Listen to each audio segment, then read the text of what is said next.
Welcome back to another episode of Manufacturing Tomorrow's Workforce.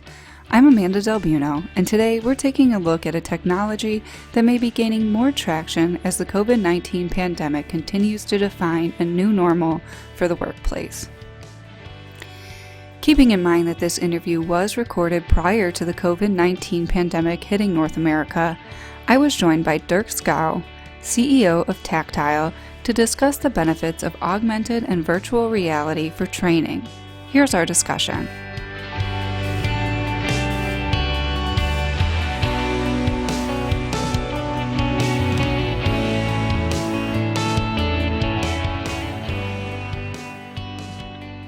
Today I'm joined by Dirk Schouw, CEO of Tactile, a provider of workforce enablement software that works for XR Solutions.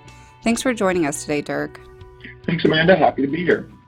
Awesome. Well, we've done a few podcasts last year on ARVR training, so I wanted to start out by asking you, kind of what you're seeing with manufacturers implementing the technology.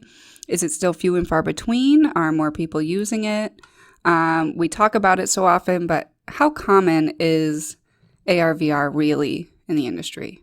Sure. Well, I think that there's been a number of reports done recently that at least the manufacturers that have been queried on this, which probably tend to be on the larger side, very close to all of them are looking at this technology. Now, there's a difference between looking at it and implementing it. The fact is that, implementation involves large change to the way that workers do their job oftentimes.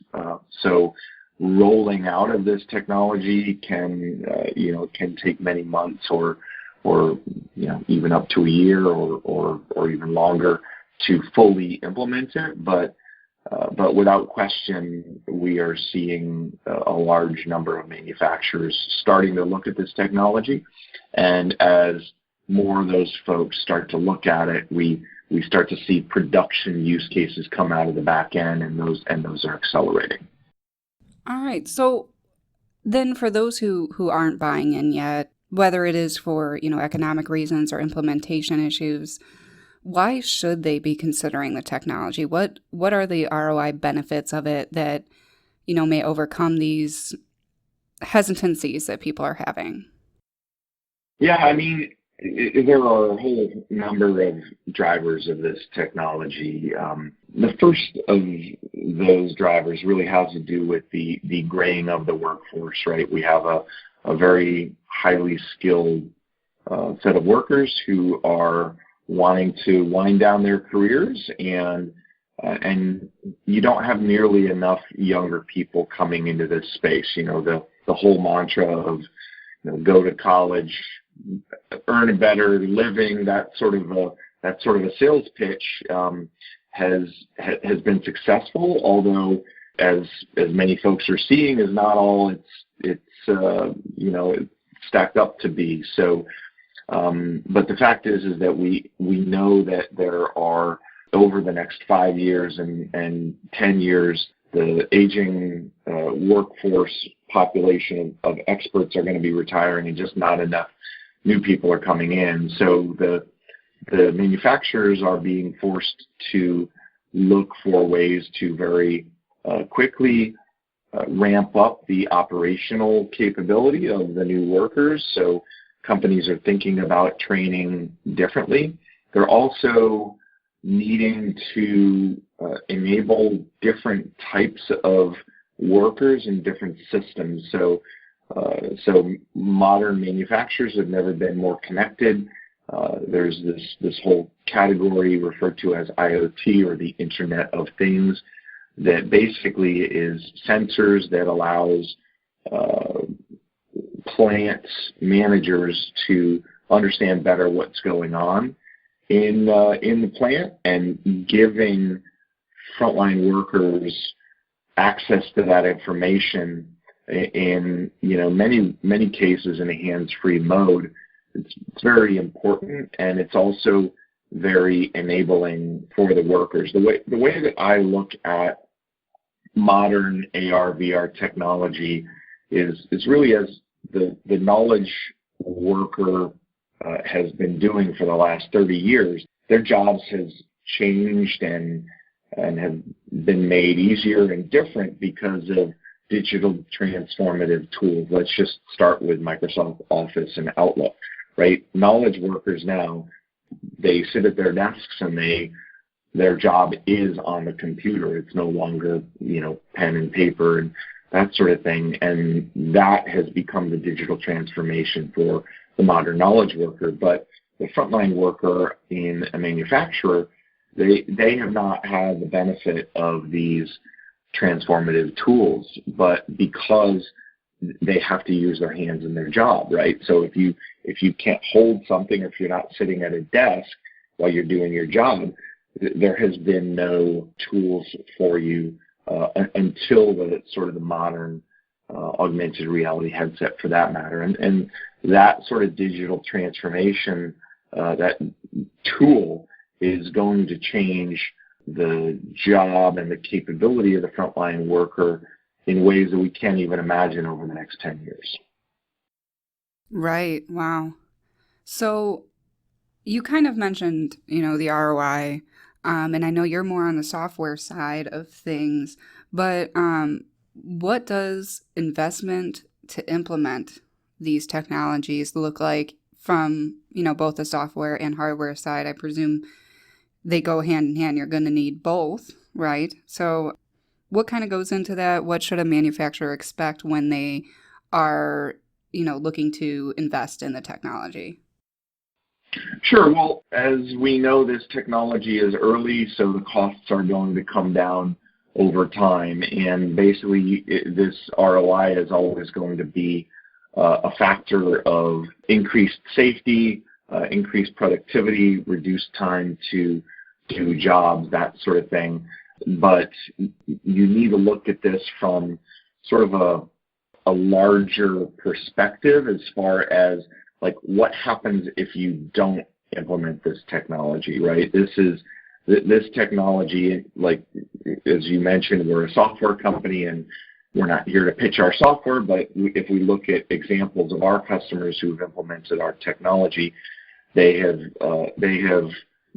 seen total elimination of errors on the job. So you have to look at what is that worth to a worker who is in the middle of a manufacturing line or in a manufacturing environment in which they are working on multi-million-dollar pieces of equipment, right, or hazardous equipment.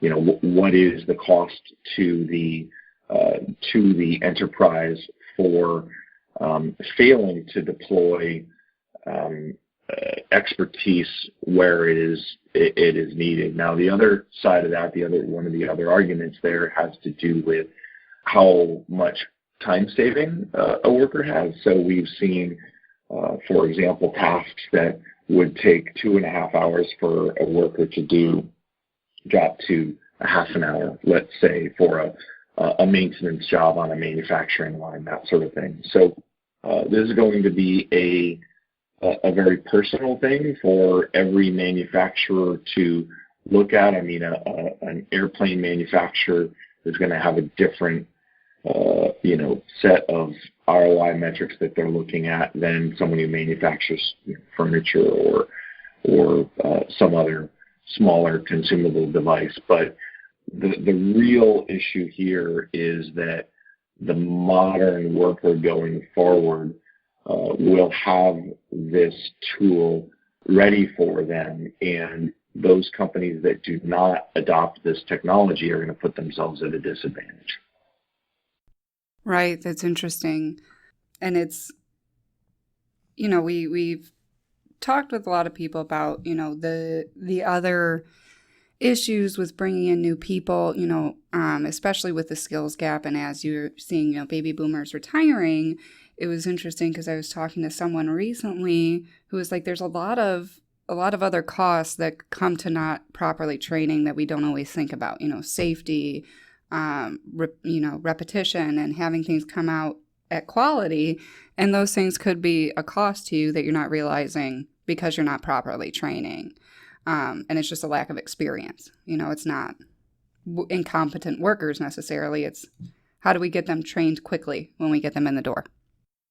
Sure, and there's two other elements to this. One you hit on as you were sort of introducing the piece, and that is how do you attract workers, right? If you're a company, let's say you're a company here in Seattle and you're at a recruiting fair and you're a manufacturer and you're trying to recruit people and Microsoft is on one side and Amazon's on the other and Starbucks is on the other, how do you show that employee, that potential employee, that you are going to invest in them and give them the tools to be better? And if you can say, listen, we are a modern manufacturer and we are using the best tools that we can going forward, and you're going to learn how to use these tools, that's going to be compelling. The other thing that I'll say on that is that on the second half of this, we have to look at, we've done training in the same way from the beginning of time, right? It's watch someone do something or have someone teach you how to do something and repeat that over and over again. Well, with very well done augmented reality, let's call them step processes. So any sort of a process that you follow a set of steps in order to accomplish something. If you have a set of well-authored step processes that have been authored by an expert and anyone can access those at any time, well, as long as that worker has a general level of familiarity with the type of job that they're doing and the environment that they're working in, perhaps they actually don't need to be trained to do that job. Perhaps using an overlay, a digital overlay, which is what modern augmented reality headsets enable you to do. They enable you to look at a piece of equipment or a facility and have markers call attention to various buttons or knobs or processes that you need to do. If someone can follow along, that knows how to use this platform, that can follow along with a well-authored set of instructions, then maybe that person doesn't have to be trained. Maybe the skill moves from the understanding of how to do this one process into the understanding how to use this platform that allows you to do 100 different processes as if you were an expert. And so these are some of the areas that really start to make this technology very compelling. Right. So you're kind of saving money too then with that, as you're not paying somebody to spend their time training somebody else either. Absolutely. And the military refers to this as a force multiplier.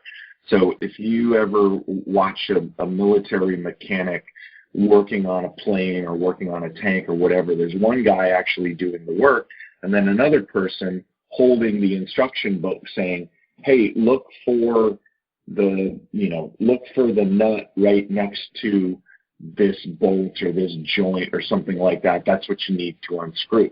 So if you don't have two people working on this job, if each person can do their job together, the military refers to this as a force multiplier. So instead of monopolizing two people to do one job, each one of those people can do their own job. Thereby you double, in effect, the capacity of your workforce.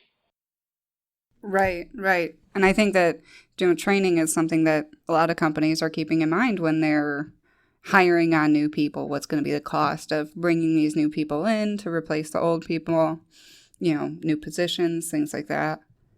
Well, the next thing I was kind of curious about was, maybe there are some people who may argue that they have workers who maybe aren't so technologically inclined, and that training with like AR or VR or some other, digital method may just not be practical for their workforce. What do you think would be the argument against that? How can this technology help, less technologically inclined workers? Is it, easy for them to pick up? What would be your argument for why those workers would still benefit from this?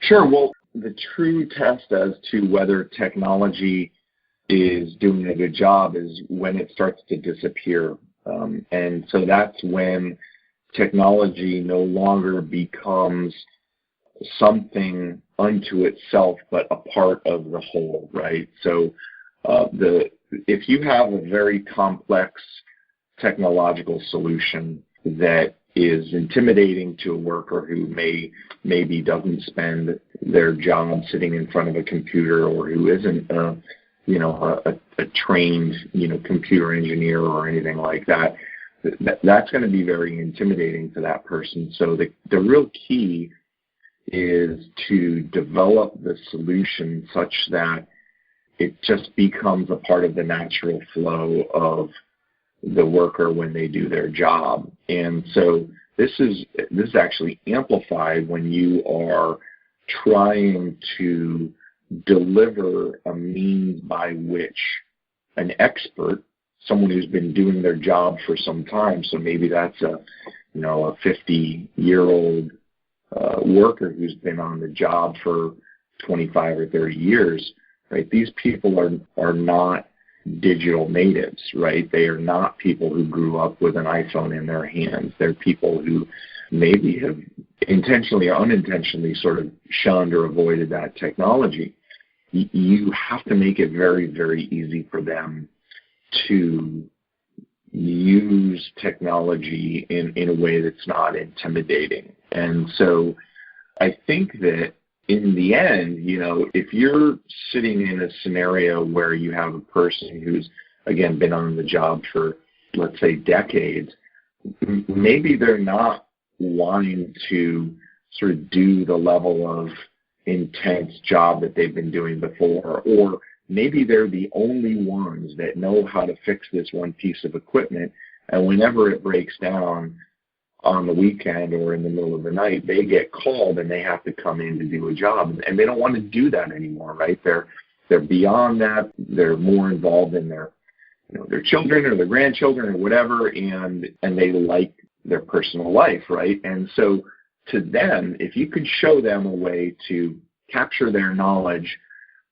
such that other workers can come in and can sort of take advantage of that knowledge in the emergency situations or the environments where they may not want to work anymore, in like lifting heavy weights or whatever that sort of environment might be, they're actually going to be very motivated. And we've seen this with our customers, that the older workers have, number one, the solution is easy enough for non-digital natives to understand how to use it. It has to be very simple to create step processes and capture knowledge. And they have been the older workers, the more experienced workers, have been very open to the use of these tools, and in some cases very enthusiastic about using these tools because they know it's going to let them sort of live their life a little bit more intentionally. Right. So, I'm curious, what are you seeing for AR/VR in the future going forward? Where is its place?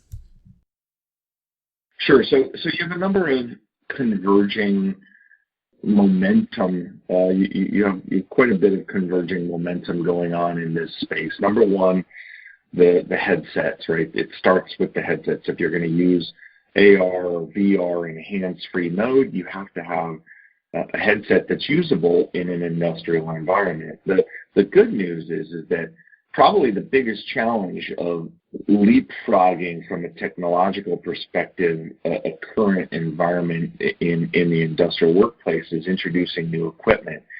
And the fact is that in every manufacturer, every worker is already walking around with a set of safety glasses on. So they are familiar with the need to put on safety equipment when they go to their job. And that's, in effect, what this is. And if you look at the sort of supply chain driving the headset technology, let's start with Qualcomm, that is a major chip manufacturer and mobile devices, which is what a head-mounted computer in effect is. They've recently released a number of new updates to various chipsets to support specific implementations of augmented and virtual reality.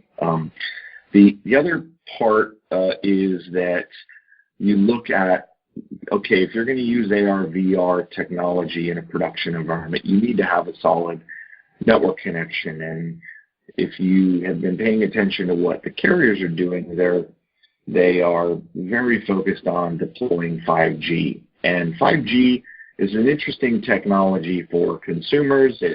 You can imagine it gives you perhaps a greater level of connectivity when you're talking to someone on your cell phone. But for the enterprise, it really could potentially be a game changer, because 5G has capabilities that far exceed the capabilities of standard Wi-Fi. So if you think about deploying basically a wireless network on steroids in manufacturing facilities, getting to places where you couldn't get to before with the network, and connecting to intelligent cloud solutions where you have your knowledge base stored, giving you access to expert knowledge, and perhaps even connecting you to experts remotely that can sort of help you through very challenging processes.